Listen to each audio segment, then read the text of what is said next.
If Maimonides is schizophrenic,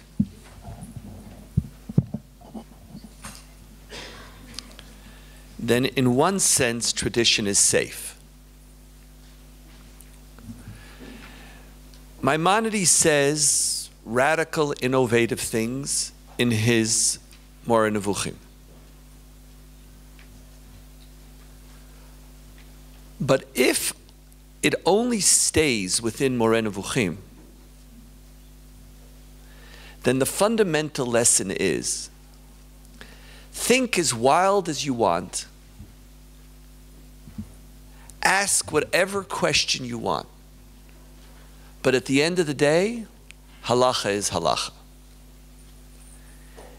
And the schizophrenic Maimonides speaks of two different, fundamentally contradictory works: his guide and his Mishneh Torah. And you could love Maimonides for his Mishneh Torah and simply ignore his guide. As in many yeshivot, most yeshivot don't even carry the book, the guide, that is. You can't not carry the Mishneh Torah. And the idea is, the justification for it is that I'm not even rebelling against Maimonides, because Maimonides didn't bring his guide into his Mishneh Torah. He had two different parts of his soul, and I could relate to one part of it. And he did not try to bring the two together. If the two are completely distinct, then we are robbing the Jewish tradition of one of its greatest resources, who is capable of modeling how you integrate philosophy and halakha together, or modernity and halakha together. And that was my father's, as I said beforehand, his first and most significant intellectual journey. To show how the Moreh Nevuchim and Mishneh Torah were not only not contradictory, but how ideas after ideas after ideas, which he develops in his Moreh Nevuchim, are brought into Mishneh Torah, and that the Rambam is an individual who does halacha differently. He does halacha differently. And if he does halacha differently, then so can I. So can I. Now, how does Maimonides set the table? What does he set forth in Moreh Nevuchim? And then how do those ideas come and get worked out in Mishneh Torah? The first idea, which sets the stage, and Micha studied this source with you yesterday, is his opening chapter of Moreh Nevuchim. Now, Maimonides does a lot of things in this opening chapter, and I'll just mention very briefly because you studied it. By defining the core essence of the human being, that our essence, Dmut is essence, as being rational, that means to ask us not to be human. If this is what makes it, it's not just our essence, this is what makes us human. To ask of religion, or to create a religious category, which demands of you, in essence, not to be that which is the core feature of what defines you, would be absurd. If what defines the human being is his rational or her rational ability, that means that from the beginning you're setting a room at the table, and that the transcendence of the rational is not to become more human, but to become less human. To become less who you are, and not more than who you are. But what chapter 1 does as well is it doesn't only define the human, it also defines God. And that God, the godly within us, is the rational, is our ability to conceptualize. That is the domain in which God and human beings become one.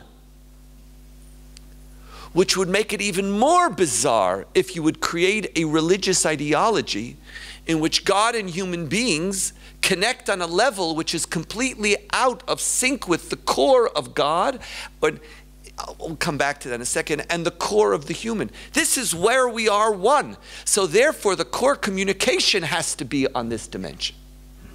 And even though God is not rational in the sense that we're rational, God is completely not irrational in Maimonidean negative attributes. He acts or she acts in such a way or presents things in such a way which mimic what we would vision as rational. So through chapter 1, Maimonides is setting a table in which the core discourse of religious life and the highest and deepest connection between the individual and God is through our understanding. That's where we speak from Maimonides. This gets translated into an explicit theory in 331, where Maimonides makes fun of those human beings who think that if Torah is rational, then it's human. Now, 1:1 already undermines that whole analogy, because it creates an analogy in which that which is distinct between God and human is in the realm of the rational. But what 1:1 does is says that's exactly what we have in common. So when you say if it's rational, then it's human, and that for it to be divine is for it to be irrational, is for Maimonides to do two things. The first is to claim that God is not rational and to create some disconnect between God and humans, which is undermined by Genesis 1:1. But two, it is to make God inferior to human beings. Now, this is not a text which undermines the experiential. This is not, now all the little boxes of the rational versus the experiential and the emotional, those are boxes that more or less go out of sync in kindergarten. As if the emotional is devoid of rational and spiritual is devoid of rational and rational is devoid of emotional and experiential. It's like life is much more complicated than that. Maimonides is not attacking the emotion. He's attacking here a notion that something feels more religious the more silly it seems to me. Because then I couldn't have thought of it on my own. That, he says, the person who somehow celebrates the moment in which they could have a leap of faith over their reason, and at that moment they feel that they encounter God, Maimonides says that is a sickness of the soul. For Maimonides, precisely if we are creating the image of God, which means that we are given the ability to understand, it is precisely when our tradition is more comprehensible that it is more divine. The more I understand it, the more I could see within it a rational component, that is when it becomes divine, and not the opposite. And now in 331, Maimonides also gives you a notion of what he believes to be the criteria of rationality or reasonableness. And they're not the same. I will use them, and we're going to see in certain cases, when we get to 225, we'll see where there is a distinction between the rational and the reasonable. Even though for most of this presentation there won't be. Because the reasonable is what we 20th and 21st century people know is all we could attain. And in the Middle Ages, you actually thought you could attain the rational. In other words, you can attain rational in a sense where, of mathematical knowledge. But when he speaks about this reasonableness, and here at 331 you have a sense of it, Because the nations of the world, he wants a standard in which the content of Torah is self-evidently valuable. Even to people who just look at it from the outside, who are going to say, oh, what a wise and understanding people. And so Maimonides says, even the nations of the world, and by the nations of the world, that means somebody who doesn't assume the divinity of the text. You don't establish the validity of the text through its authorship, but through its content. And that's why it's divine. It's not the miracle of Sinai which defines the divinity of the text. It's reasonableness. It's when you look at it, you say, Rak am chacham v'navon hagoy hagadol hazeh. And the more chokhmah there is in it, the more what? The more God is in it. This is the essence of Maimonides' religious world. Now, on the basis of 331, if you really get deeply into 331, Maimonides couldn't be schizophrenic. Or 331, or it would have to be completely schizophrenic. The religious depth of 331 would make it impossible for him to close this down and say, okay, now I'm doing halacha. Psychologically, it would be impossible. He would be a diseased soul. Because I see God when I see something reasonable. So how could you now not look at your tradition, and now that I come to halacha, and now that I come to the system, how do I then create a system in which this gets played out? How do I do that? It's one thing to declare it, and we know it's not true. It's a standard that's impossible. 331 is a standard that's absolutely impossible. You're never going to create a standard in which the outsider is just going to watch and look, kashrus is just such genius. Like Shabbos you could get away with. Cheeseburgers, tough. No, like there's a few Shabbos, the calendar, it's like, we're good, It's like what are all those mitzvahs that Jews, Christians, and Muslims that we bring to our interfaith dialogue? You know what I mean? We never study Tazria Mitzorah. It's like better known as Scholar in Residence weekends.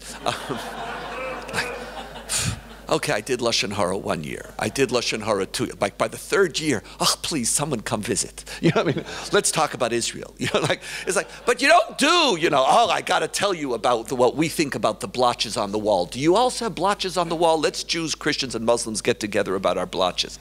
It's like, those are the things we're embarrassed. No, so there are certain things, but 331, what's so interesting is that it's really not, we're going to get to what the standard of 331, how far it could go. But it's, at least on the surface, but Maimonides, it's impossible, but he's giving expression to a religious yearning. That God is found in the reasonable. That's where God is found. And therefore, what do I do when I have a world of reasonableness? I have a world of rationality. What do I do, and how do I bring that into my tradition? Now, there's different moves. Sometimes the first question is, how do I bring it in? And the second one is, how do I deal with contradictions? Those are two separate moves. But how do I make space for the fact that there's things that now I know? There's things that my tradition, forget even if it's contradictory or not, if it didn't speak about it, it didn't know it, it didn't celebrate democracy, it didn't celebrate gender equality, it wasn't necessarily aware of moral requirements or sensitivities towards different sexual orientations. It didn't know that people have inalienable rights and that people shouldn't be distinguished upon on the basis of race, religion, national identity. There's things that I know that these are now givens that are part of my world.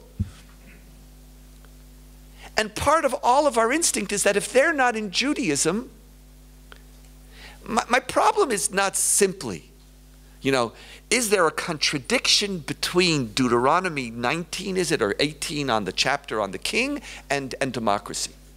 My problem is not how to deal with, it's that if Judaism doesn't value this, Judaism is less valuable. If there's things that I know that are not in Judaism, then this is an inferior religion if I don't find a way to bring them into the tradition. If I want to set up my tradition as a catalyst for good, If there's a good that's not in there, then I have mediocrity. And therefore, one of the most innovative moves that Maimonides makes, it's a move that's not emphasized by many, but it is one of the first moves that my father points to in Torah and Philosophical Quest, is the Maimonidean move to completely redefine what constitutes Talmud Torah. And this is by far the most radical move that any traditional person could do, and possibly the most significant move in creating a modern Judaism. Because the bottom line is that you create a modern Judaism by expanding what is Judaism. First expand it. And on page 4 you saw that Maimonides says you have to study Torah all the time. And his basic assessment is that you should be working 3 hours a day and 9 hours for the study of Torah. That's more or less a reasonable division. And he assumed that poverty was a value. Poverty which didn't affect health. It is not just Shabbat that teaches us that to have more doesn't mean to be more. You're supposed to live a life in which to have more doesn't mean to be more. And therefore, work 3 hours, you'll have enough to live, and now do what's really important. And that you should divide your time between the oral law, between the written law, between Torah, Mishnah, and Talmud. Spend your time. Divide it. But that's only initially. By the time you get to grade 4 or 5, it's time to drop off Torah, which for Maimonides is just a book, which is a problem which needs solving. You know, it's like the whole Moreh Nevuchim is, how do I give you a lens in which you can just not see what's there? Mishnah is the second stage, and that's a value because it tells you a lot of laws. But we all know on the basis of 351 that by following all the law, if the king, i.e. God, is in the palace, and your goal is to come to the king, and if all you do is follow the law, you're never even going to see the palace, let alone get to the king. You're maybe walking in the right direction, but you're never even going to approach the palace. In the analogy of the palace and the king of 351, of the guide 351. What you really have to spend your time on is Talmud.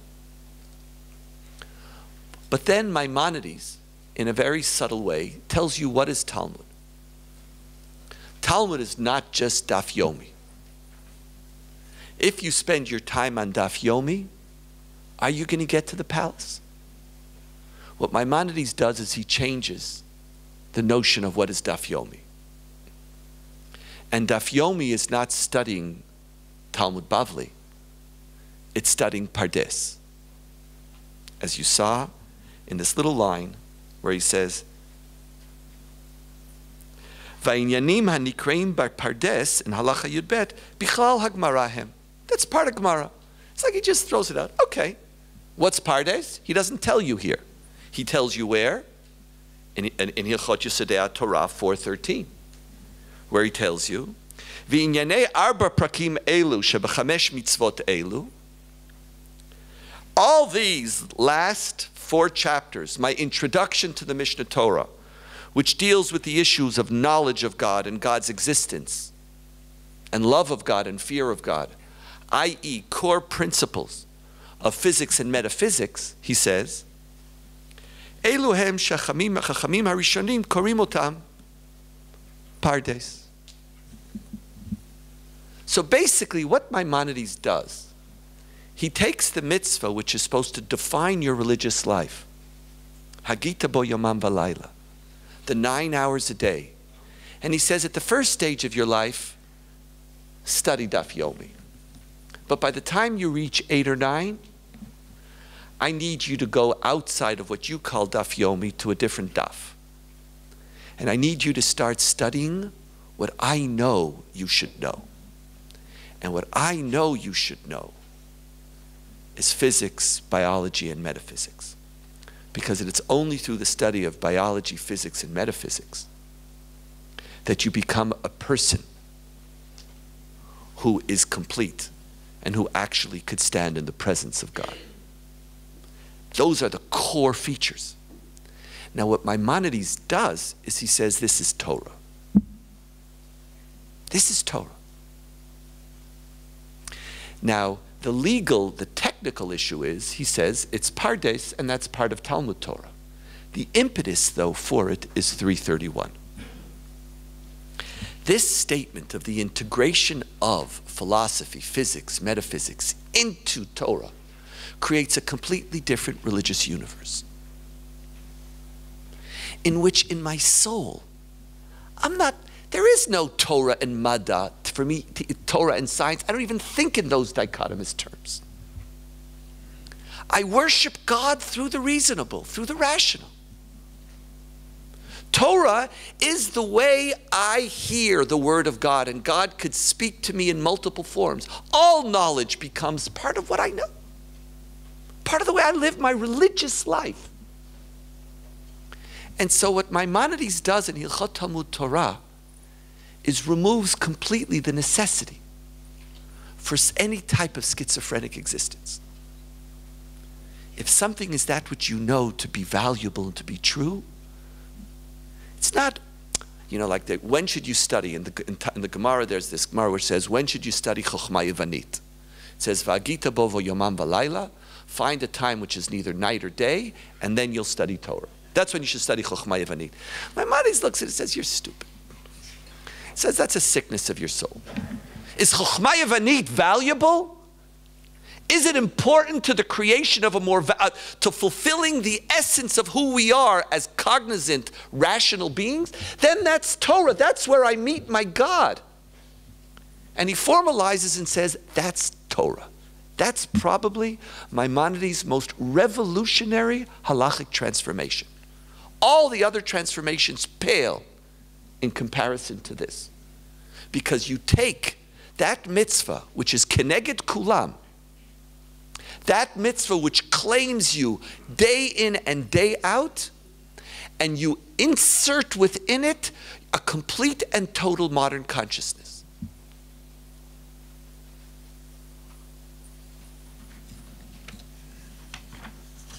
The second move that Maimonides makes, this is not a halachic move, but it's done in his Mishnah Torah. And he recognizes that if I want to shape the life of people, it's not just simply through the nomos, but also through the narrative, to quote Bob Cover. It's not just through your action, but it's also through the stories that I tell. Who are our heroes? And Maimonides works to completely reconstruct the hero who is Abraham.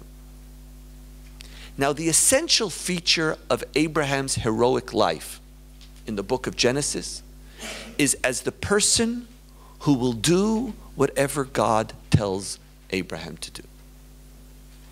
The starting moment of Abraham's life, Lech lecha me'artzecha mimoladetcha mibet avicha la'aretz asher areka. God basically says, I've been having a miserable time with human beings. It's been frustrating. It's been exasperating. I am depressed. I'm even more depressed because they're in my image. So what does that say about me? I don't want to see them. It's like our frustration sometimes with our kids. I don't want to, it's like it's painful for me to be with them. And God says and contemplates just giving up. And God says, do you know what? Instead of trying to be the God of the world, I'm going to be the God of a person and that person's family. But what is it, essence, that God's looking for? From a human being who is evil at every moment, God says, what happens if I find somebody and I tell them one thing? Move. And if they move, and they don't ask me why, they don't ask me when, and they don't ask me where. El ha'aretz asher areka. Leave everything. And it's like you could almost see the imagery and the parallel of Lech Lecha with Akedah. Kach et bincha, et yechidcha, asher ahavta. Lech lecha me'artzecha, mimoladetcha, mibet avicha. Go. I am this I know is hard. Leave your past. Leave your loyalties. Leave everything that you know and go where? To wherever that I will tell you. God says, this is a keeper. It's like similar to the movie, I think it was called Bronx Tales. You remember when the boy asks the gangster, like, how do I know if the girl I'm going out with is a keeper?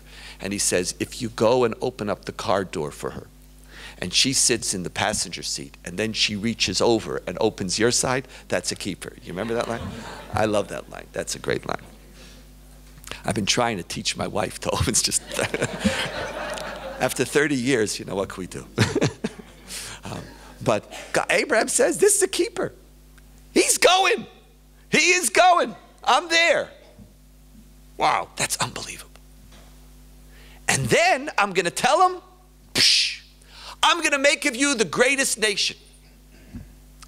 You're going to be as numerous as stars and as the grains of sand. Phenomenal. And I'm not even going to give him a kid. Let's see how long this is going to last. Oh, psh, unbelievable. Numerous. One kid. How is long? And it stays. And it stays. And it's not by accident that people make parallels between Abraham and Job. Abraham, his kids aren't killed, but he's lived a completely miserable life with a God taunting. Is he going to walk away? And he doesn't walk away. And when he finally gets the kid, God says, ha ha ha, this is perfect. Now you know what I'm going to do? I am going to tell him that he has to give me this kid back. And guess what the reward is for at the end? It's what I promised him at the beginning. This is unbelievable. I don't even give him anything new for this one. I am going to see if I torture this human being and this person stays with me, then this is the person of faith. That's the Bible. Maimonides says that's of no value. Abraham is not the person of blind faith. Abraham is the person, is really Judaism's first philosopher. The founder of Judaism is a philosophical quest.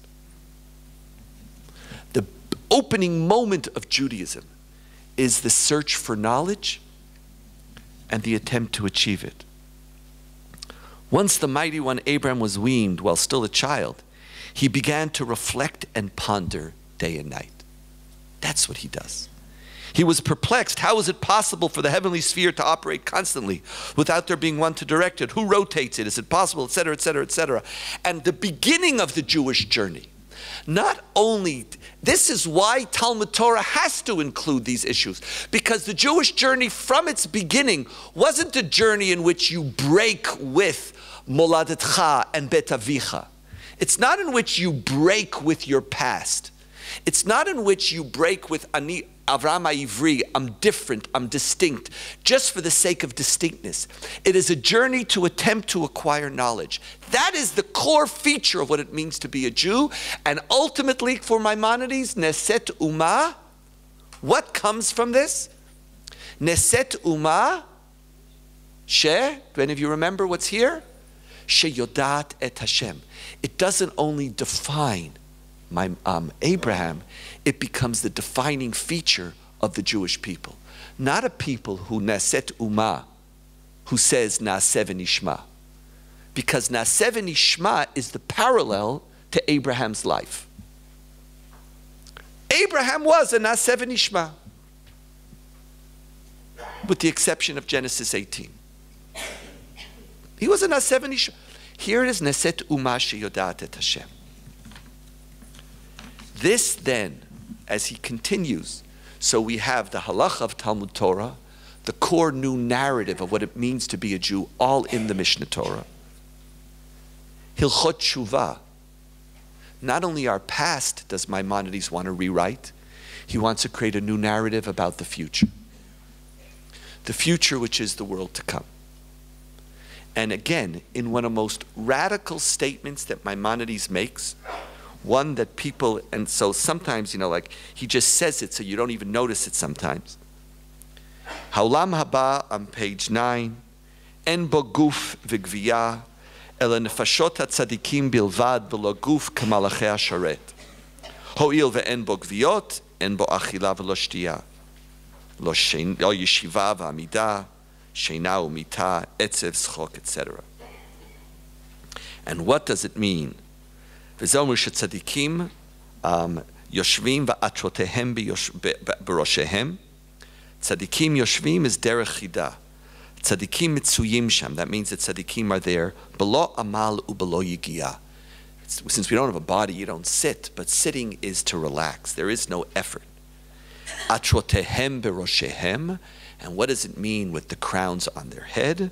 Klomar dat sheyadu shebiglala zachu l'chayei ha'olam haba. Here you see 351 in Mishnah Torah. You achieved, just like, what does it mean? You came close to God, not via mitzvah, but by way of knowledge. You achieve a place in the world to come, not by doing good deeds. The dat is what you have. Shebiglala zachu l'chayei olam haba.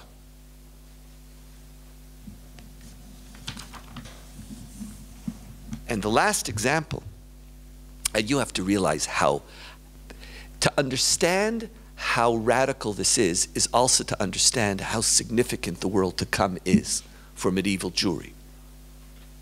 When you are living in the most miserable conditions, in which ha'olam hazeh, I wish it was just hester panim, it's an olam hafuch, in which everyone who does the smallest good deed suffers. And the only time that you're going to be victorious over Christianity and Islam is in some mythic world to come, which you hope that you will experience somehow when you become redeemed from the chains of this impossible existence. And along comes Maimonides and says, in his Mishnah Torah, not in his guide, in his Mishnah Torah, which is the halacha that it's right there in your everybody's reading it. This is how I'm supposed to live my life. And it's Hilchot Tshuva, maybe it's even the halachot that you're studying on Yom Kippur. And you think you're supposed to do tshuva on all the sins. Excuse me, go check your mezuzah. Did I shuckle enough? Did I have enough kavanah and tefillah? Great, you're just doing all your tshuva and you're in shul and doing it. In my mind, he says, what do you think you're doing tshuva for? What is the ideal place? When is it that it's all going to come together? And it has nothing to do with Torah. In its narrow sense, it has to do with Torah. In its full sense, here, 351, Hilchot Talmud Torah and Hilchot Tshuva become a triangle, in which it's only when you change your daf yomi are you going to have a place in the world to come. You study that daf yomi? Well, hope you live long, because it's not getting you anywhere. It's only the other daf yomi, the one that's not even in your base medrash, that's going to give you the place in the world to come. Now, when you enter in this world, and when you function this way, you also realize that Torah is not just Jewish. It doesn't, not merely does it not just include Jewish traditional knowledge, but it's not even owned just by Jews. The parallel of 331 is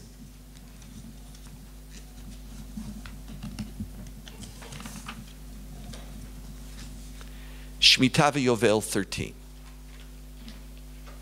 Because 331 says that there is a non-Jew out there who's going to look at Torah and see what a great and wise people this is. There's a person out there that Torah is not a private language. Now, of course it's not a private language, because it's a path of knowledge. It's a path of reason. Mitzvah is necessary, But that's not the core essence of what we do. Those are necessary for community. They make things possible. They undermine idolatry. They have lots of stuff that they do. They create correct opinions and create moral behavior and create civil society. But the non-Jew, now in a certain sense, what is it that this non-Jew is going to see? There is a larger Torah that they're going to see. And if they see you studying Chagiga, they're not necessarily going to be that impressed.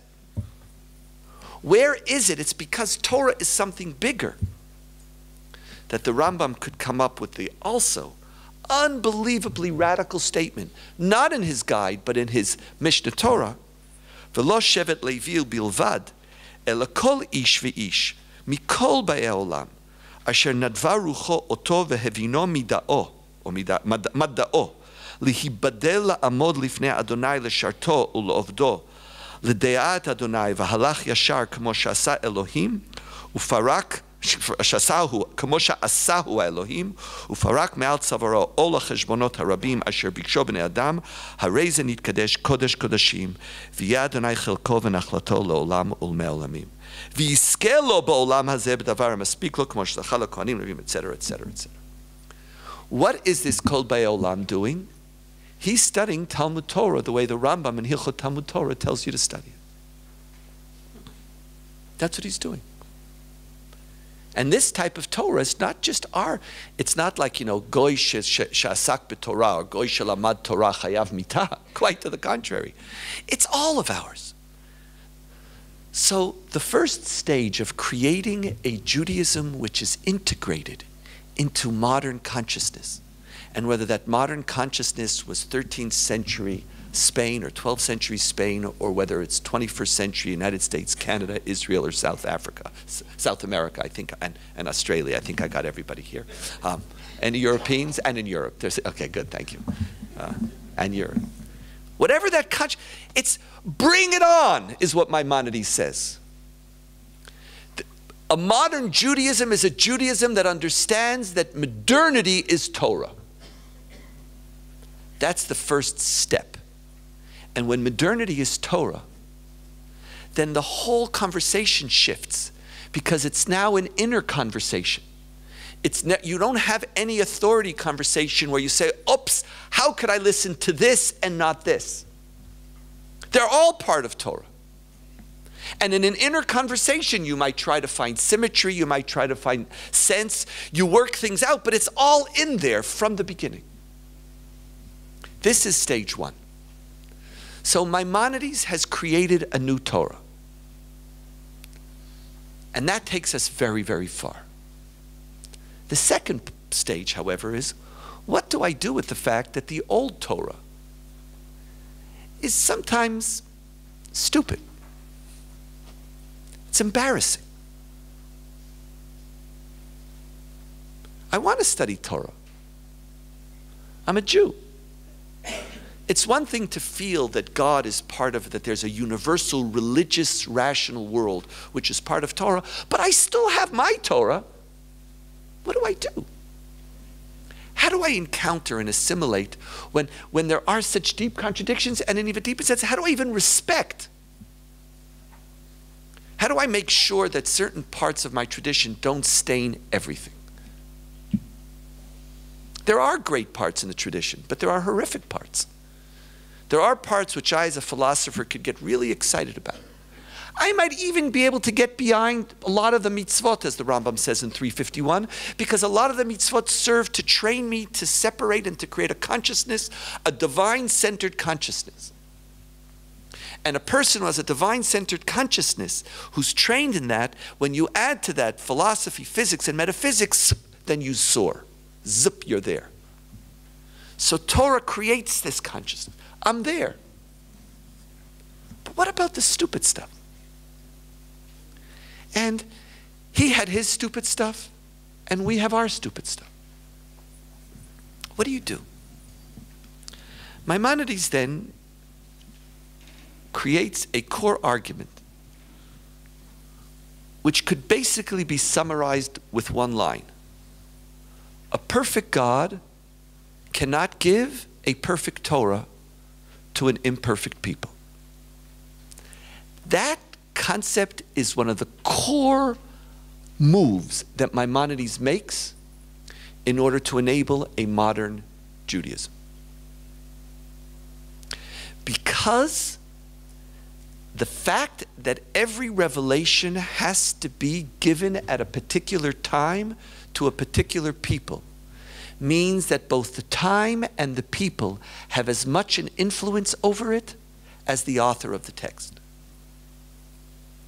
And that when you come to look at the possibility of creating a modern Judaism, you have a past, but you have a past which doesn't necessarily present to you an ideal which you have to take with you as you move into the modern world. Tradition is not something that has to be with you because it doesn't necessarily belong with you. Some of it belongs when it was given and to whom it was given. And the two features that Maimonides develops in his core argument is A, God is not just a lawgiver. The act of revelation is not the act of revealing of law, but God is also an educator. And as an educator, one of the fundamental rules of education is speak in the language that your student could hear. And just as we start with children, learn the alphabet and I'll give you a candy. Learn the alphabet and I'll give you a mark. Or a star. Live in the alphabet. Learn the alphabet and I will give you money. Learn the alphabet and you will be famous. Learn the alphabet and you'll get into the school which will make me feel good. And then if I feel good, you'll feel good. All of the above are an embarrassment, Maimonides says. And I know it's an embarrassment. And I shouldn't have had to speak in these terms, but this is who people are. Torah speaks to people. And for Torah, this principle of Torah speaking to people and the incompleteness of people is something that Maimonides connects to so deeply. And instead of idealizing the people of the desert, and instead of idealizing, oh, if you were at that moment, that we're living in a world of Yeridat HaTorot, Maimonides turns it on its head. And in a move which is essential for anybody who wants to create a modern Judaism, you have to reject the principle of Yeridat HaDorot. Because if everything that comes later is by definition, that people are inferior, then everything that came beforehand is by definition superior. The purpose of Yeridat HaDorot is to insulate tradition from modern critique. That's its purpose. Because it's not simply that you could never be as smart as the person who spoke about it beforehand, but that that moment of revelation is protected as the ideal expression of what you must return to. You know, as Shalom speaks about how messianism is restorative,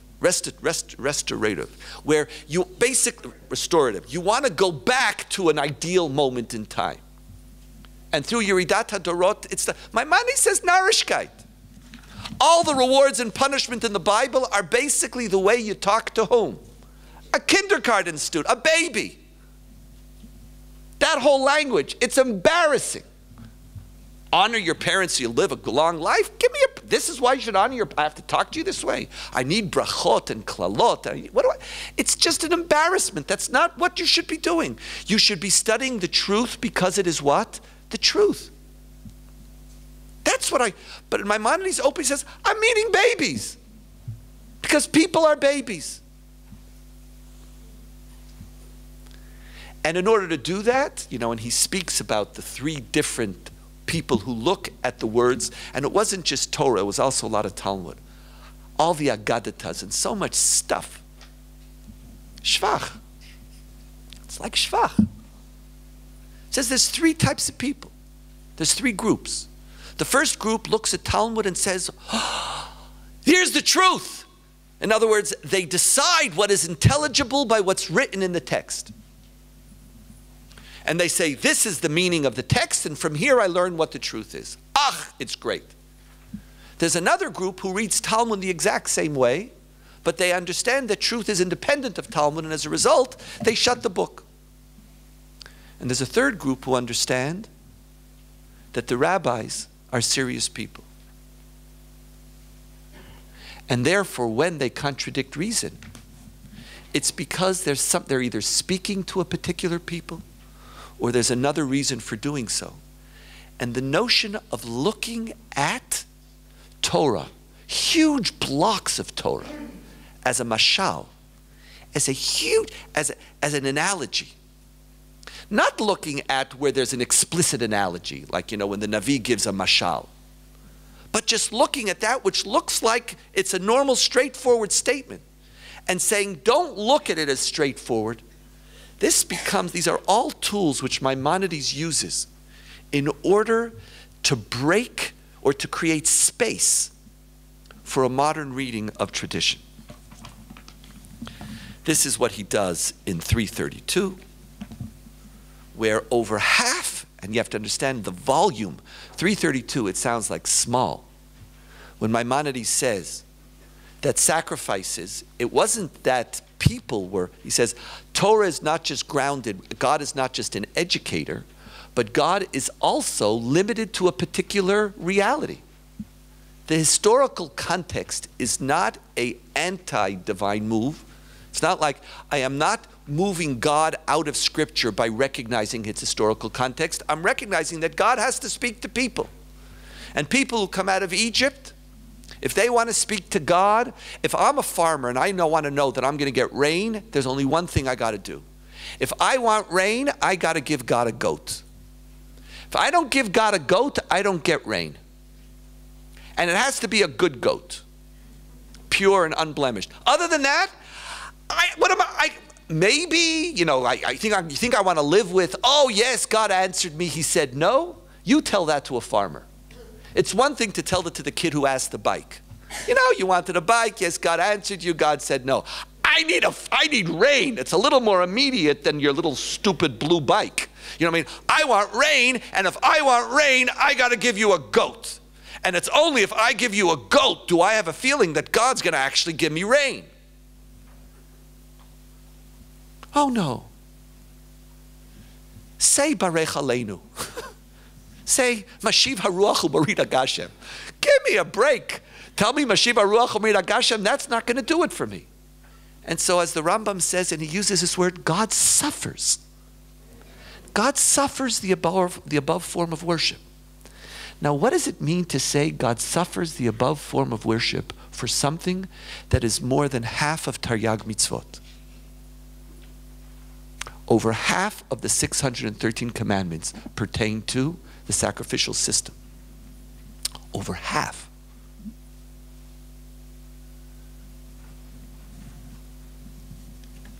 And as he says so powerfully in 325 and 225, in the beautiful line, the gates of interpretation aren't locked before us. So the gates of interpretation are not locked before us.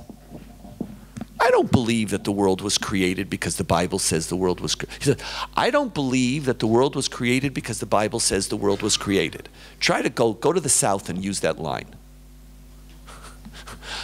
I don't believe in creation because the Bible says the world was created. Because when I go to the Bible, I go to a book which fundamentally my experience is that I could do anything with it.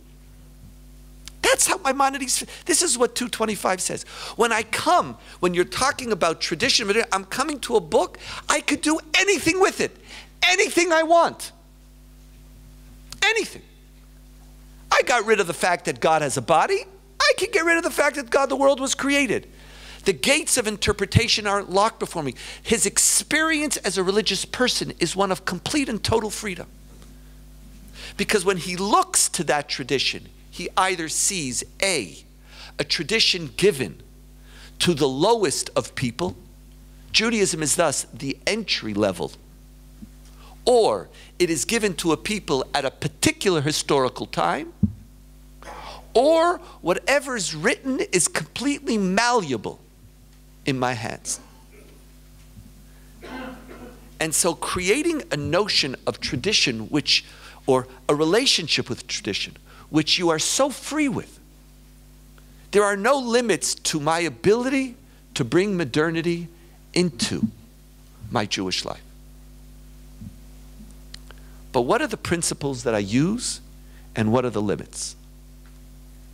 When do I say I could reinterpret this?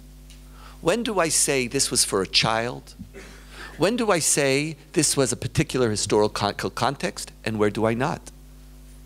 Because remember, the same Maimonides who had a profound love and worshiped God through the rational and the reasonable also spends most of his life writing a Mishnah Torah.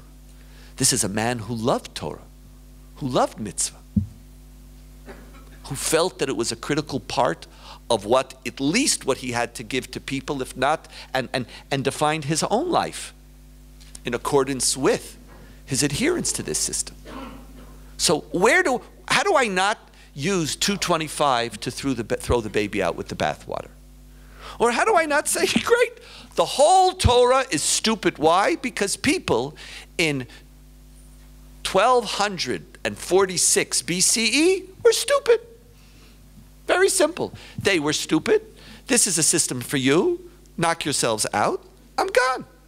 It's like I could close the book. It's stupid. What, you don't think the people in 1246 weren't stupid? They were very stupid. Why even engage in why do it? What are the limits? How does he still make sense? Have I created an argument where he's schizophrenic? Maimonides is still schizophrenic. Because I've made such a strong argument for modernity, where's the case of tradition? Okay, now I know that I could bring my mind into my Judaism, but maybe now, why should I even enter into Judaism with my mind? Just stay there. That is not who Maimonides is either. In 325, in 11.1, and in 9.8, Maimonides outlines guidelines for how to use this. Let's start with 11.1.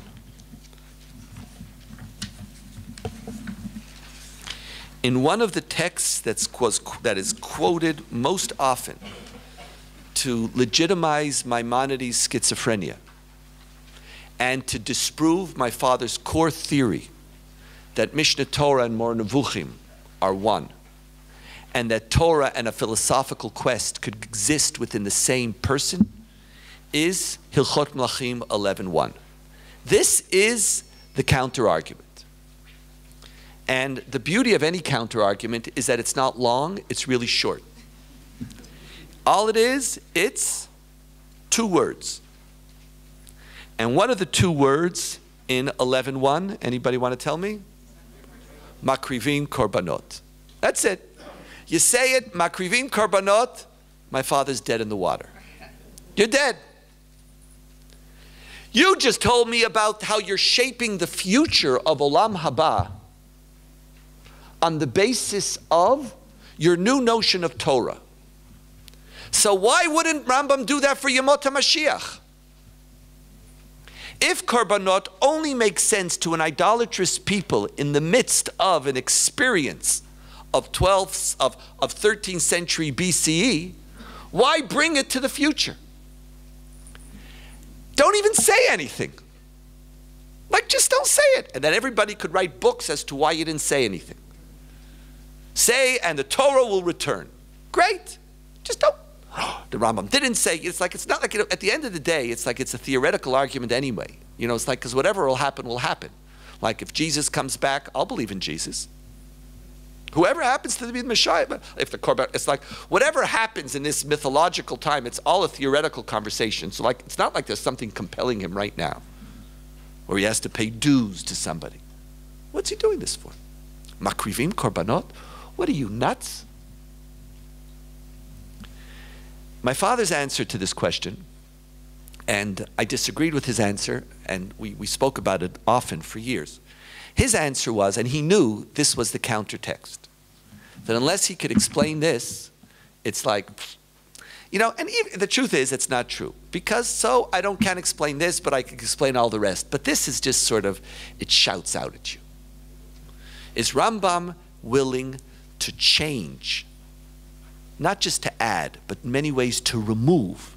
It's easier to add, even though it's conceptually, it's actually far more revolutionary to add philosophy, physics, and metaphysics into Torah than to than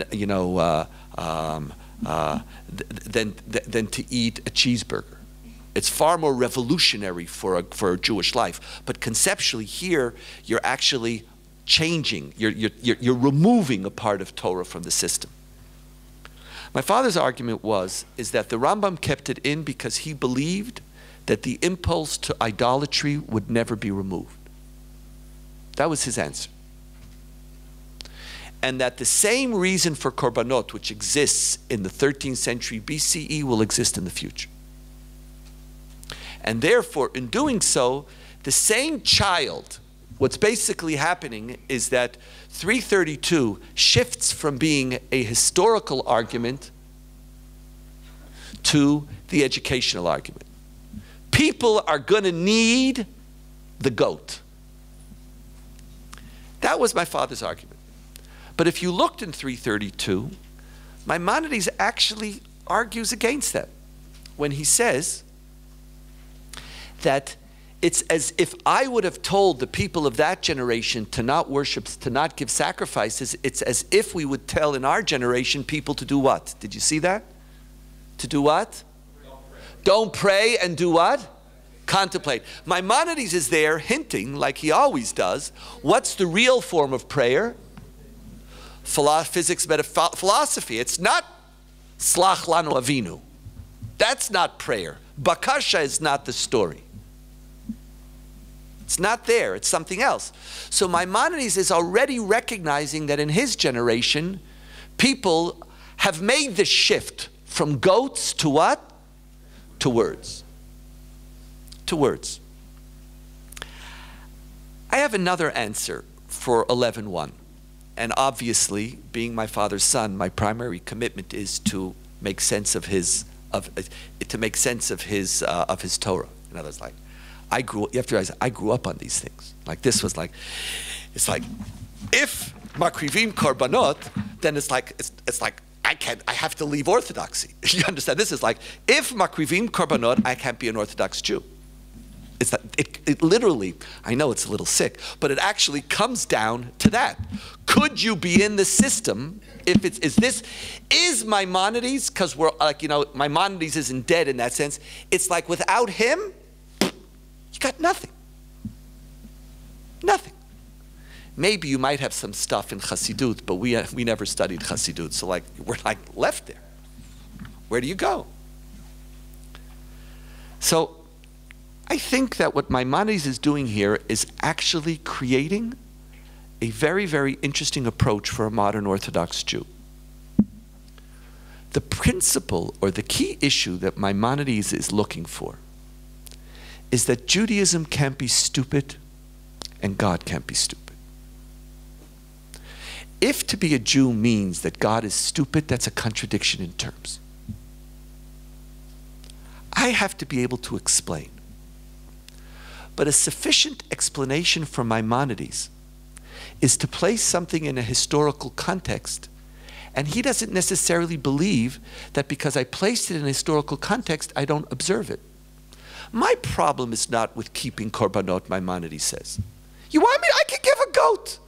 You want to tell me give a goat? I'll give a goat. Give a sheep? I'll give a sheep. You want a cow? Take a cow, 2 birds. You tell me what you want. Spritz the blood, knock yourself out. As long as there's enough incense to cover the smells, we're kosher. We're good. I'll go. The temple doesn't violate and create a Jewishness which I feel is fundamentally corrupt. It doesn't. Unless I have some vegetarian notion, which our tradition doesn't have a lot of. What violates me is if God is stupid. So as long as I could tell you why God did it, I don't feel a need not to keep it. It's fine. My problem, if the observance of the law is not irrational, then I am not contradicting a modern Jewish consciousness. if the observance of the law is not irrational, if it's not morally or intellectually corrupt, so I kept it. What does it do to me? In other words, I have a commitment to halakha so long as the halachic observance that I observe at that moment is unto itself not something that violates my rational and moral principles. So I don't find it meaningful. So I find my place more, I'm one of the people who brings a book to shul. You know what I mean? You bring the book to shul. Like, I work within a system in which the only things that we're going to see, so where do I change? We're going to come to the case where we see where the Rambam does change. But precisely I would say, because Maimonides is not schizophrenic, and he is committed to a Torah and philosophical quest, Torah is not touched if by observing it, there isn't a negative consequence to my ability to say, this is a system which is reasonable. I can't be a Jew if the system is non-reasonable. But historical context actually protects the tradition and its observance, doesn't undermine it. Because I'm not saying at this moment, at this moment, do I have to believe that a cheeseburger is medically dangerous? Do I have to believe that shellfish are medically dangerous? You gotta be stupid. So if you're telling me you gotta keep kosher, that when you keep kosher you think that by keeping kosher or that by eating treif you're going to be hurting yourself physically, that just doesn't.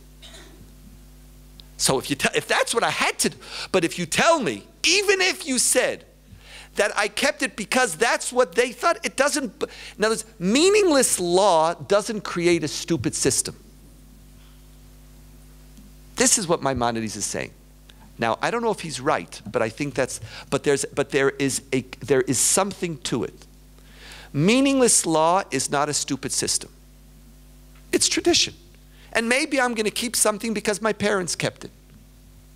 And in doing that, I find some meaning.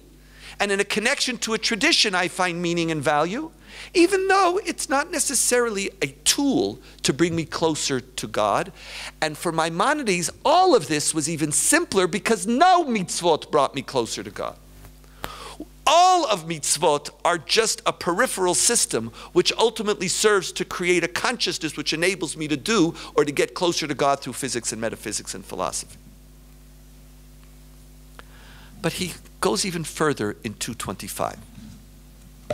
In 225, Maimonides says, A, in any place where tradition contradicts that which we know, you basically know that that's not what tradition says. It's not what tradition says. You might think that's what it says. That's what the literal meaning of it might be. But the gates of interpretation aren't locked before us. They're not locked. I could interpret it in any way I want. So part of the ethos of a modern halachic Jew or a modern Jew is to make a commitment very clearly to live with God in the reasonable and the rational, and any time God contradicts the reasonable, the rational, it's not God. And therefore I have to say that's not what it meant. Simple. But now in 225, in two sections that are less quoted, Maimonides sets two limits. Why does he say, I accept the Aristotelian, why is it that I reject the Aristotelian notion that the world was created? Not because it's written in Genesis 1 that the world was created. Words don't limit me at all. But because Aristotelian doctrine was not proven. Was not proven. There are two possibilities, two rational paths, equally compatible. One which argues that the world was created, and one that argues that the world is eternal. There is no scientific proof giving legitimacy to one or the other. If there was, that's all I would be committed to, and words would not matter. But when there are two which are compatible, are equal, Maimonides says, I will always pick the one that is presented within my tradition. If by being in my tradition, again, I can't be stupid, and God can't be stupid, and my tradition can't be stupid, but if my tradition is as equally plausible as the counter, I will always choose the equally plausible. I will always choose my tradition, because part of who I am is, remember, I'm not, when I wrote Mar Nevuchim, it's not just simply, when I wrote Mishnah Torah, did I remember Mar Nevuchim, but when I wrote Mar Nevuchim, did I remember Mishnah Torah? I remembered. And then Maimonides offers an even more radical principle, which is really, really compelling and important for us to think about as modern Jews, regardless of our denomination. Maimonides says, in addition to that, I have another criteria. And that is, if reinterpreting a particular paragraph or chapter will cause damage to the whole system. You saw that? Will it cause damage to the whole system? Let's just look inside. The second cause is our belief that the deity is not a body destroys for us none of the foundations of the law.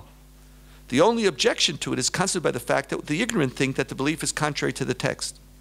However, on the other hand, the belief in eternity in the way Aristotle sees it, that is the belief according to which the world exists in virtue of necessity, that no nature changes at all and that the customary course of events cannot be modified with regard to everything, destroys the law in its principle. Necessary gives lie to every miracle and reduces to inanity or inanity all the hopes and threats that the law has held out. It says, when you come to change something, number one, never accept something as stupid. But ask yourself, what's the price you're going to pay? And it's interesting here that Maimonides quotes something that it's a price that he won't pay. Who's going to pay the price? Who will pay a price if you believe that the world is eternal? Any of you know? Who's going to pay the price? The community. Maimonides doesn't believe in miracles. He doesn't believe in Torah Sinai. He says Moses going up the mountain is going up the mountain of knowledge. Miracle for Maimonides is an act which has to be a part of nature. He'll accept them. He could live without miracle, and he could live himself without reward and punishment. He says that himself. But he says here what? If I get rid of reward and punishment, I'm endangering the whole system. Why? Because the perfect God has to speak to what? People. Be careful what you change. Think of the consequences it will have for the rest of the system. And I will accept, part of Maimonides' path is, I will accept parts of Judaism, recognizing that they're not meant for me, but I'll never change them, because I know they are necessary. Because Torah has to speak to multiple people. And that leads us to conclude, and with this I'll conclude, with his radical halachic move of Hilchot Avadim, chapter 9, halacha 8. Where the Rambam basically shows how a modern Orthodox, or a modern, not Orthodox, whether he was Orthodox or not, I have no idea, whether a modern traditional Jew, how does a modern traditional Jew live? On the one hand, he says, Mutar la'avod be'eved knani b'farech. It's permissible. It is permissible to treat the non-Jewish slave the way Pharaoh treated us. Why is it permissible? It's permissible because it's written explicitly in the Torah. It's written. Now, Maimonides, with his ability to interpret, could have interpreted this as well. But here, he sets forth a principle. I'm comfortable saying it's permissible, as long as I can introduce the notion, va'afal bi shahadin kach midat chasidut v'darchei chokhmah she'adam rachman v'rodef tzedek, etc. that Torah, and here you see, this is a part of how the expansion of Torah now creates the category of Lifnim Mishurat Hadin. That because Torah includes everything that I now know, everything that I now know to be true, I could have a notion that there is a path of piety and a path of wisdom which is not exhausted by Daf Yomi. Daf Yomi is din. It's there. But I have to make sure, if you obligate me to live by din, and some people say Lo'olam Bahem Tavodu is a mitzvah, as it says in the Sifri, there's a mitzvah Lo'olam Bahem Tavodu. No, you gotta, this is the order of the universe. Maimonides says, if you obligate me to A, believe that God is stupid, B, if you obligate me to believe that Torah is stupid, you are undermining the core principle of I and God joining together in a shared dmut around the rational and around the intellect. That's wrong. I could keep the non-meaningful. I could keep something as long as it's rational and prefer it over another rational. I could even be willing to accept principles within the tradition if I believe the consequence of doing so is going to be horrific for a community which has to live by it. And I will accept it. But I will not either do something that is stupid, i.e., believe in a God that has a body, nor will I do something that's immoral. And I am not going to be bound by a tradition that is immoral. And as long as I have an ever-expanding notion of Torah, I don't have to do a huge chap on whether homosexuality is, whether Torah is against homosexuality or is only against the spilling of seed. Oh, my great chiddush. No, you could be a homosexual, just never have sex. There's something, I prefer the other position. There's something, when you think you've resolved something, like you're resolving out of compassion. You know, oh yeah, I see you, great, you're fine. I have nothing wrong with homosexuality. What do you mean you have nothing wrong? But just control your, it's like there's something, it's better to admit when you don't have, what a Maimonidean move would say, Afal Pisha Hadin Kach. I don't have to do a deep halachic move. I don't even have to do a deep interpretive move. I just have to recognize that as a modern human being, I grow and I change. And there's new things that I know, and I know that the derech ha-chokhmah and amidat ha-chasidut is not exhausted in the given Torah, but has to be defined by my expanded Torah. Now the big question is, and then the whole system changes, and then you live. Then modernity becomes possible. The big question and the big challenge, as we all know, is how do you live? How do you not on either side throw the baby out with the bathwater?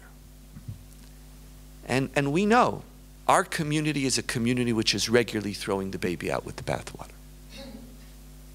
That every time you take one step, it's the next step. You know, the famous slippery slope. So people say, what about the slippery slope? I often tell people it depends where you want to go. Because if you actually want to get somewhere, it's good to be on a slippery slope. You know, it's like if you want to, if the slope is leading you where you want to go, it's great, slippery slope. So it obviously depends. I'm not worried about a slippery slope as a concept. I'm worried conceptually, though, on being in places how do we ever get to stand where we want to stand? And how does one move lead to another move and lead to another move?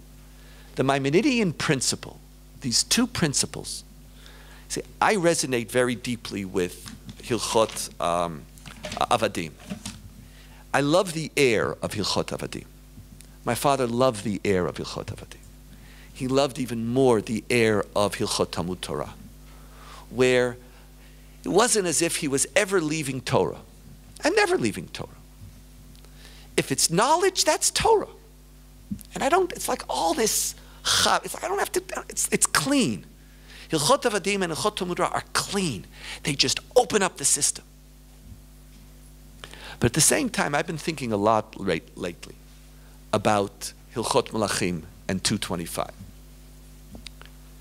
And how do we train people that despite our commitment to the air and to recognizing that the path of truth and a path of wisdom is added by whatever knowledge we have, to be somebody who will keep korbanot in the world to come, in Yemot HaMashiach? Is that a test, which is the test that we have to pass as modern Jews? Like, what is it that you keep that's not meaningful or not inspiring? When do you stop? When do you say the only thing I'm getting rid of is the stupid stuff?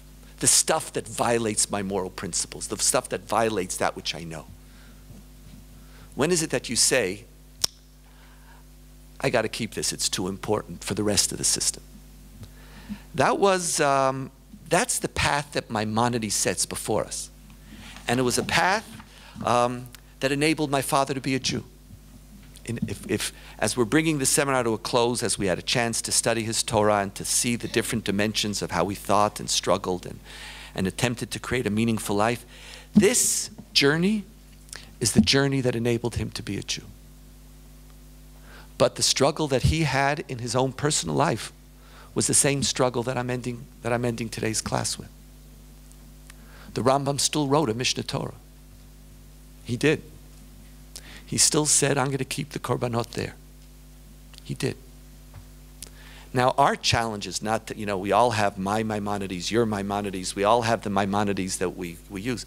There is something of profound integrity about this journey that Maimonides depicts for us. Tremendous integrity. An integrity which truly wants to live with Torah and a philosophical quest. And it guided my father's life, and for those of us who are his students, it's finding that balance which makes all of the difference. Thank you.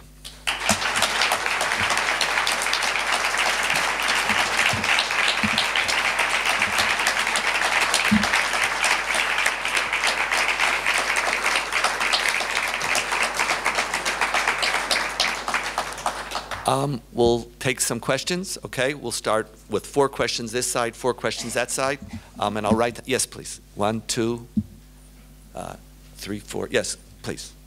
So, I think it was during your talk, 3 things that you learned from your father, that you mentioned that there were subjects in school that you really didn't care about, how well you did.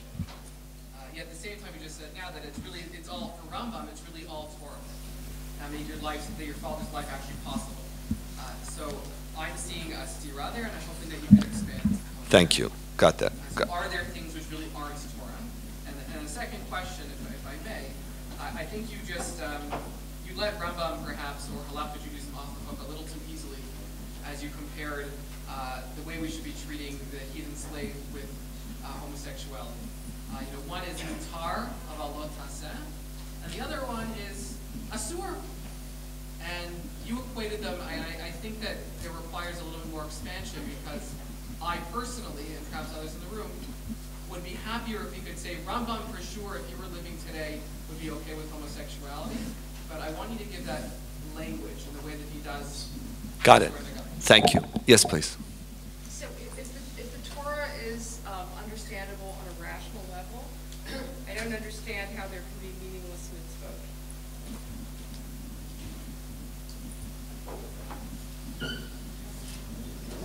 Excellent question.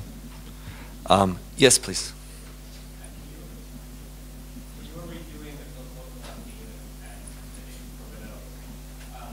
Why aren't korbanot stupid? And what are the lenses through which to determine whether or not something is stupid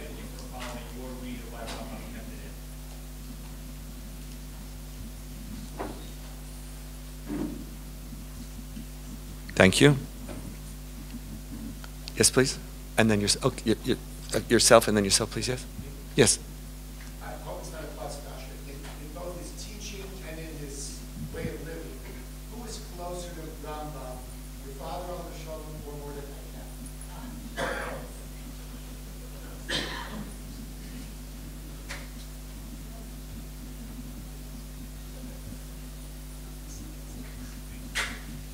Yes, please, ma'am.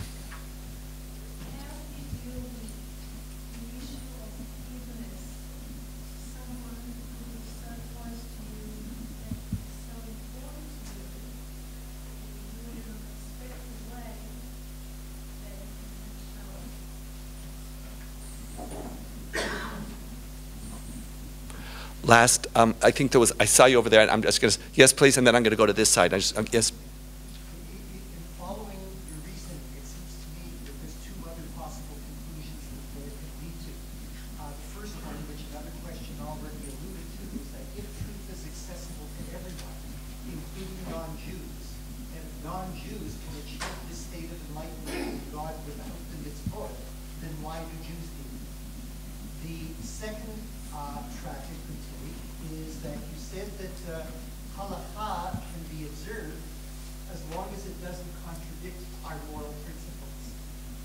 When there are instances where halakha does contradict our moral principles, such as homosexuality, such as the status of women, then the other conclusion one could draw is then change the halakha.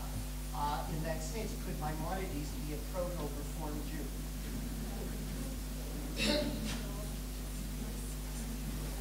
Okay, I'm going to try to answer or respond to some of these, and then we'll go. The first one is that anybody who knows my father knows that consistency was not a virtue. And while in theory he used to like to quote, like, I read this book or that book, he read very few. It's like he knew nothing about anything outside of Judaism, basically. It's like he remembered the way, I think he read Catch the whatever it's. He read it like that was the one book he read in high school, and I think he mentioned it over and over and over. So the reality is, yes, sure, it's contradictory, so sue him. You know what I mean? It's funny. At the end of the day, it's like he didn't even understand the cat. It's like, so like he didn't even understand what it meant. It's like you really had to have an experience of coming to my father and asking him for help in a math problem. It's like it's quite unique. So of course he didn't care, but that's just making, as we all make virtues out of our own ignorance. On the issue of the distinction between asur and mutar, I appreciate it, but I think ultimately the Hilchot Avadim, with its category of derech chokhmah and midat hachasidut, creates a standard which recognizes that Torah, that what is broader than what is written, and that what could be written could be either built in it's built in a particular time, in a particular context, and I have a meta level. And part of what he's saying is I don't even have to change. There he's even saying I don't have to change halacha, and it goes back to the last question. I frankly don't care who's a Reform, Orthodox, or Conservative Jew. I just want to know if your Judaism is intelligible.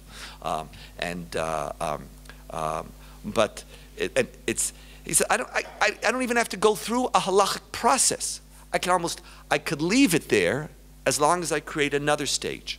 Now, one of the issues, and we see this in issues of gender equality, is that a sufficient move? Is it sufficient to leave on the books crap and tell people ignore it and just listen to the rest, or do we have to actually is the process of correcting a tradition require of us reinterpretation? So that those who are feeling alienated by what is there could feel that I have a place in the conversation or not. Could you do it? Or is it better to just make the other move, make the clean move? In my own personal life, I prefer the clean move. But I know that very often it's not helpful at all. And that because it creates a clean move, which makes it even deeper, then why even be there in the first place if my whole place is, I'm always in that second, in that meta dimension. If Torah is rational, how can there be meaningless mitzvah? Now, in 331, it doesn't work. You're right. In 331, the non-Jew who listens and washes, the simple reality of a meaningless law would cause someone wouldn't say Rakam Chacham Benavon. Maimonides ultimately, I believe, comes up with a system that doesn't fit 331, but fits a different test. Could it be not the superficial observer, but somebody who I talk to? I explain to you why it's there. In other words, the superficial observer will see something meaningless, they'll say it's stupid. But if I said to you, no, I want you to understand where it came from and why it's there, okay, now I understand. Now, the notion that we aren't as meaningful as we claim we are. And consequently, the belief that only meaningful acts are worthy of us is to define the human condition in criteria and terms that we're not worthy of ourselves. We do a lot of meaningless things all the time. We watch TV. No, like there's plenty of things. We're not leaping from one moment of profundity to the next. And so why is it that we have a standard for our religious tradition which goes far beyond what we do in our regular life? There's stuff. I'm part of a tradition. It's filled with stuff. As long as if you're not telling me, like, oh my God, to have, who you are, what you eat. I'm not what I eat. I hate that explanation. It makes me feel nauseous. I'm not what I eat, and I don't feel that I'm a cow, and I don't feel morally superior by not eating eagles. I don't eat animals which kill. I only eat the nice sweetie pie sheep that don't kill people.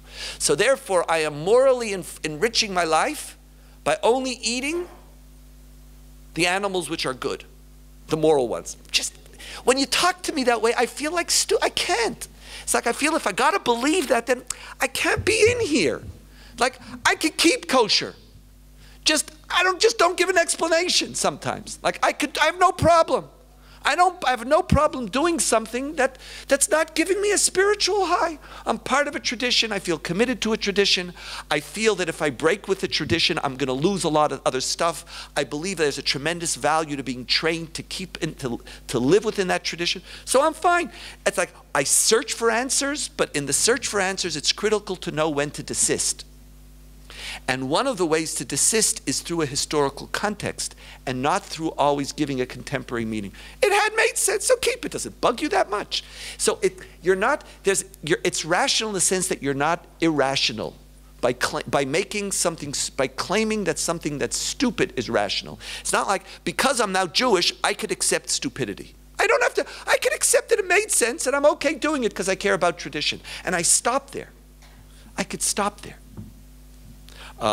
But the outside spectator who you were hinting to, you're absolutely right, Maimonides can't live up to that standard. In today's universe, where people have complex identities and live in multiple spheres at the same time, it is absolutely clear that the notion of keeping something stupid, or actually keeping something that's not meaningful, might have the same negative impact as keeping something stupid for someone who has a singular identity. But that's a much broader question. I'm going to come to this side in one moment. How do we determine what is stupid? I appreciate, number one, your question. Twice you referenced to how you understood this chapter and how if according to your explanation. So that's, I accept the double, the criteria. Obviously, anything that I say will always only be as I understand it.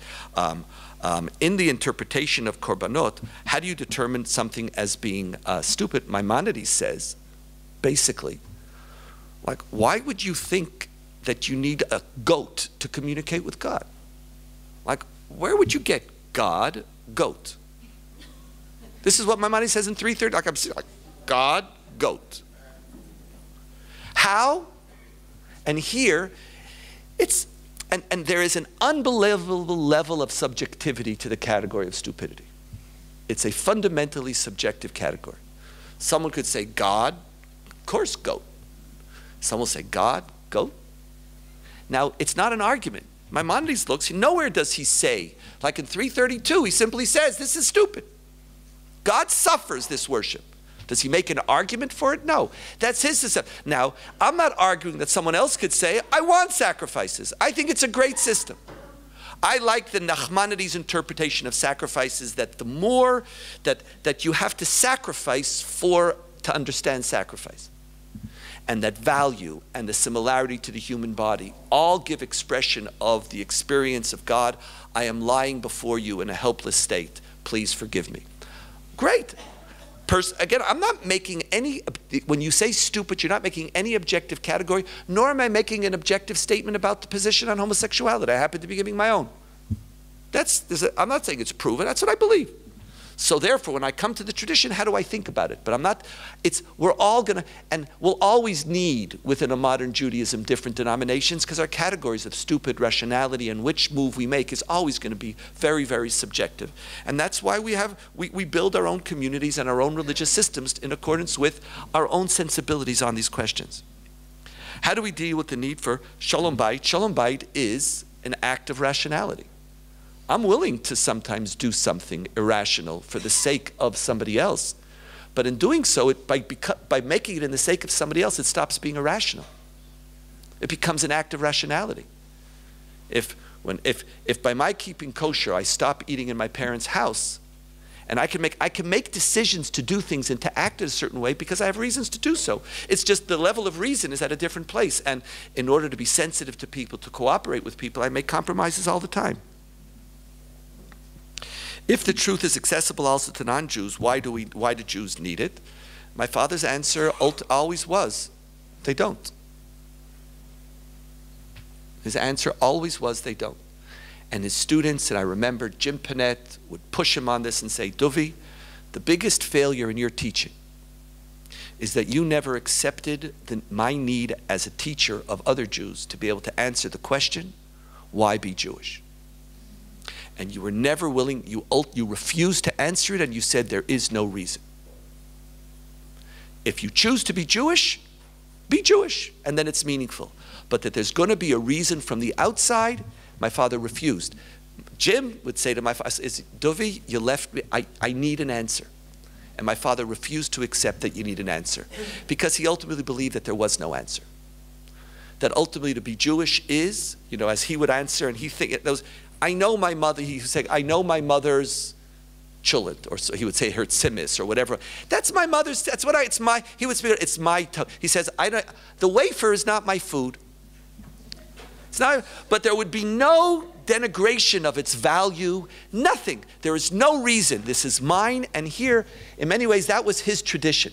It wasn't a traditionalism of mitzvah, it was a tradition to take this tradition as the given. As to the last question, let's turn now to a series of questions on this side. Let me just see a few hands. Who are the hands? 1, 2, 3, 4, and then we'll go for lunch. Yes, please. Yeah. In this thesis that you presented, is there room for a leap of faith, or is that also elitist? Is a leap of faith elitist? Is there room for it? Okay. Yes, thank you. Yes, please. Yeah, 2 things. One is there a psychological danger in the model where, having accepted historical context, one continues, where we discuss whether or not it makes sense. What I'm asking is the damage, religious and spiritual damage of someone who continues to practice it with already just the context, but is the computing value is only maintaining a part of the system. 1 and 2, something unrelated, but back here. I think the conflation of transcending rationality versus repressing rationality. When transcending rationality, it seemed yesterday from Micha that the aperture to God is only reached when one comes to the limits of the rational. When one looks out, at Maseh Shamayim or whatever it is, it has an experience of the gap between human knowing and divine. So that's one, you use the word transcending rationality is antithetical to your intellectual or the rationality, the pinnacle of the human being. How does one access that? Is that okay? Mm-hmm. Thank you. Yes, please. And then, I want to push a little further on the issue you mentioned about your father's unwillingness to answer the question, why be Jewish, in some serious way. So if for Rambam, the goal is to be Yodea Hashem, is there really in Rambam no compelling argument or argument at all for Jewish peoplehood? it seems somehow to be a gap that is just too big.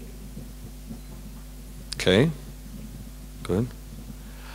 Yes, please, and then yourself, and we'll end there. I just want to go back to the issue of sacrifices and ask if 32 basically says that sacrifices were for a reason, for a particular time. Is he repudiating the idea of the third day sacrifice?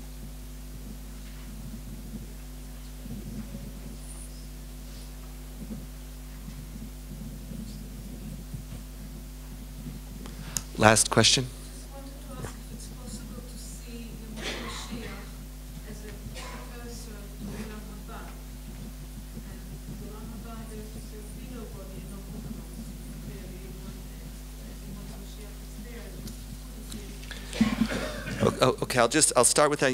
The Rambam did see Yemot HaMashiach. The whole notion of Yemot HaMashiach was as the place where more people would be able to acquire the knowledge which would create greater world to come. The beauty of Yemot HaMashiach is that people would not be under oppression, would not be under hunger, would not be under war. We would therefore be living in a form of a Shabbat which would enable us to study more, and through studying more, then more of us would become open to the final ultimate redemption, which is Olam Haba. He loved Yemot HaMashiach because it enabled the democratization of Olam Haba. More people would get Olam Haba through Yemot HaMashiach. Now it's tougher to achieve. Is there room for a leap of faith? The fundamental leap of faith of the Rambam is the faith that the system makes sense. In other words, that's what it means. To believe that Torah Mishamayim means to recognize that it has to make sense, and therefore my leap of faith is to recognize that Torah must include general knowledge. In other words, it's hafuch al hafuch instead of gam v'gam. It's the opposite. It's not a leap of faith in which I believe that therefore I don't need the rational. It's a leap of faith which gives me all the courage. The leap of faith to God is to embrace the rationality of God and the necessary rationality of the system. That's the act of faith. When I say Torah min hashamayim, I am certain that the system makes sense, and if the system doesn't make sense, I am certain that that's not what it meant. And so my faith, therefore, is, and this is another question of why not leave. For the Rambam, he was certain that that's not what it meant. It's not like, oh, I'm changing. That, of course, it's not what it meant. That's where the leap of faith is. So it's a leap of faith to the rational. Does the historical context create profound spiritual damage to a person? It's a great, great question. And if it's too much, without doubt it does. I think without doubt it does. And the question is, when is it too much? And, a lot of people, was my father an Orthodox Jew, a conservative Jew, a Reformed Jew? It's like, he loved the fact that people asked him that question, and knowing fully well that this journey that I outlined here, which is the journey that, it's very hard to identify, so exactly where are you, it's like, anybody's a column, whatever you want to call him, so it just doesn't matter. At the end, he didn't care. But it was, but the big there is no doubt that, that on that spectrum, part of that spectrum, is your awareness and sensitivity to the spiritual damage. How much weight could you carry? And different people could carry different weights. They really can. And it's not a better or worse. It's not like I'm a better, it's just, and some of them carry it and have profound damage that they're not aware of. Some people choose to less damage and they end up damaging something else. But the existential damage question is a very, very important question, and it's a very, very relevant question. It's one of the things that you have to, you watch for. When I use the word transcending rationality, to transcend, there is a transcending of rationality which doesn't undermine rationality. And in that sense, when people speak about the mystical Maimonides, you're wrong in the sense because he doesn't leave rationality aside or remove it. It's there, and then it's that last little gap that you can't really, really know.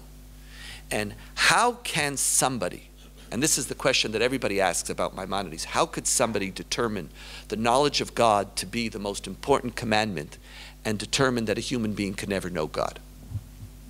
that his notion of Tarim Shliliyim, doesn't that undermine his, like, what is the spiritual, what does that religious world even look like? Where you've put all your basket, all your eggs on a certain basket, knowing that you're never going to be able to, it's like, it's a big, so when I was speaking to transcend rationality during the lecture, I was speaking about the transcending it in the sense of but in Maimonides, when you transcend it at the last stage, there is not one iota of the rational that you relinquish. You just take it as far as you can. And then prophecy is where you go as far, and then there's that little divine something that comes in, but it doesn't replace it, and therefore it's not the same mystical language as generally spoken about. Is there any argument for Jewish people? Maimonides did believe that Jewish law was the best law. At the end of 331, he speaks about that the purpose of the law is either to to teach a proper opinion, to correct from a mistaken opinion, or to teach a certain virtue. He did believe that as legal traditions go, that Judaism, he claims, is the best tradition to enable the philosophical religion. Empirically, that's worth zero. You know, it's worth nothing. Well, ours is the best. It's silly. So, like, he did claim that. He got rid of completely. The Rambam, you have to remember, even though he's not completely consistent on it, has no notion of Jewish peoplehood. Basically, or he's the one who comes closest to the idea that there is no notion of Jewish peoplehood separate from what you do. In other words, this notion that the Jewish people in our tradition have value, for him, we're a people who know God. We're not the children of Abraham. If you know God, you're part of the people. And Kol B'ei Olam was just natural for him. It was just a natural. Now, the Rambam probably still moved a little further than my father did. My father believed there was no answer to this question. And that's one of the reasons also why he, in his engaging with Christians and Muslims, it was such an open conversation, because he never, and the air that they felt in the room when he was there, because he had any claims of any supremacy or any necessity. It was three different religious people who made religious choices on the basis of their past, learning from each other, bearing witness, so that each one could reflect without ever claiming anything more than that. It's very interesting, and it would be an interesting question to think whether this question itself, which Jim Panett thought was so important, is now itself completely passé. In a community which is asking itself, why not assimilate? Why be here? It's necessary to say, be here because this is better. But in a community which has already assimilated, and I'm not taking it in a negative, I'm talking in a purely descriptive category, where half of our community are living in the midst of people for whom Judaism is just one part of, even in their family, of their identity. And the other half, or a large percentage, are living with the self-evidency of the value of the world around which they live. Is the question of the necessity of Judaism a question that was important to answer a decade ago, and actually today is the most irrelevant question? Because the challenge, if Jewish identity is going to be built on the necessity of this and the choice of this, not that, that's, I don't think, where people are. I think our challenge is, how do you make Judaism compelling so that it's a part of your identity? Part of the modern Jewish narrative is no longer the exclusive. Victory is not the creation of an exclusive Jewish identity. That victory, whether it was a victory or not, is definitely not the conversation today. And so even the attempt to answer that loses your audience. You lose your audience, and so maybe he knew that, or he was in a different time. As again, just to end off with 332, when you read 32, you would think that a Beit HaMikdash would be completely irrelevant. Be completely irrelevant. You would never even dawn on you, because you actually think what 332 hints to you is that where we're going to is to a place where people will worship God through contemplation. That's what 332 hints. What Hilchot Melachim tells you is that what I hinted to in 332 is what I do in Olam Haba. In Olam Haba, I worship God through contemplation. That's Olam Haba. That's where. But in Olam Hazeh, I could still enter into that Beit Hamikdash. How it's it's about as clear it's about as clear as it could be. Anyway, it was a pleasure sharing my father's Torah with you. Thank you.